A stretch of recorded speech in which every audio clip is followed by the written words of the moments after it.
வணக்கம் நண்பர்களே. அந்த இரு நபர்களுக்கிடையே தான் விஜய் சிக்கி தவிக்கிறார் என்ற செய்தி பலமாக அடிபடுகிறது. யார் அந்த இருவர்? ஒருவர் அவருடைய வியூக வகுப்பாளராக பொறுப்பேற்றிருக்கும் புத்திசாலி ஜான் ஆரோக்கியசாமி. ஏன் புத்திசாலின்னு சொன்னேன்னு கடைசியில் சொல்கிறேன். இன்னொருவர் அவருடைய நண்பர் பவன் கல்யாண்குமார், ஆந்திராவுடைய துணை முதலமைச்சர். முதல்ல இந்த பவன் கல்யாண்குமார் இவர் எப்படி சிக்கியிருக்காருன்னு சொல்கிறேன். நண்பர் என்ற அடிப்படையில் சிக்கல்னா வேற ஒன்றும் சிக்கல் இல்லை. அவர் அண்ணன் நடிகர் சிரஞ்சீவி கட்சி ஆரம்பித்து, பிரஜா ராஜ்ய கட்சின்னு நினைக்கிற பேர், ஆரம்பித்த போது 10 லட்சம் பேர் கூடினாங்க. அப்போது நடந்த எலெக்ஷனில் 2 இடத்துல அவர் போட்டிகிட்டு இருக்காரு சிரஞ்சீவி. 2ல் ஒன்றில் தோத்துட்டார்.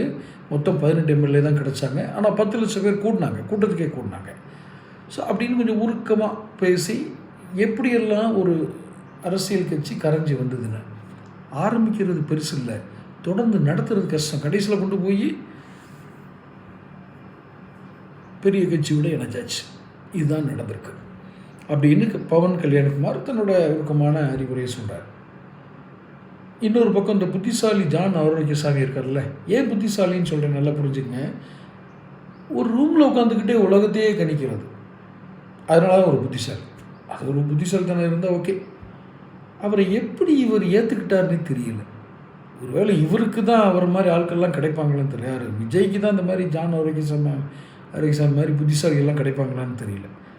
என்னங்க அது, என்ன இதுனே தெரியல. இது வரைக்கும் அவரை தப்பாக வழி நடத்துறது ஒன்று தான். அந்த ஜான் ஆரோக்கியசாமிக்கு ஒரு இந்த ஒயிட் எலிஃபெண்ட்டுன்னு சொல்லுவாங்க. அது ஜான் ஆரோக்கியசாமி மாதிரி மார்க்கெட்டிங்கில் இருந்தவங்களுக்கு தெரியும். அவரெல்லாம் ஒயிட் எலிஃபெண்ட்டு, வெள்ளை யானைன்னு தமிழ் படுத்திக்காதீங்க, தண்டம் விட்டுருங்க. அவர் என்ன சொல்லியிருக்காரு, அப்படி போய் நம்ம இந்திய கூட்டணியில் சேர்றது சூசைட் பண்ணுறதுக்கு சமம். அதாவது சூசைட்னா அரசியல் தற்கொலை. எப்படியும் அதிமுக அழிஞ்சு போயிடும்.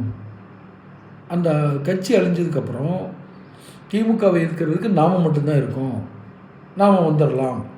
எப்படி நான் புத்திசாலின்னு சொன்னதுக்கான காரணங்கள் புரியுதா?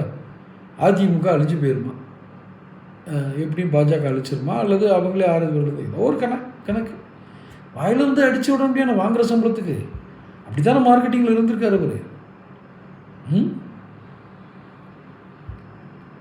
இப்படி இந்த 2 பேருக்கு இடையில தான் விஜய் சிக்கி தவிக்கிறார். நான் அந்த 2 பேருக்கு இடையில சிக்கி தவிக்கிறாருன்னே வேறு யாரோ 2 பேர் நினச்சிடாதீங்க.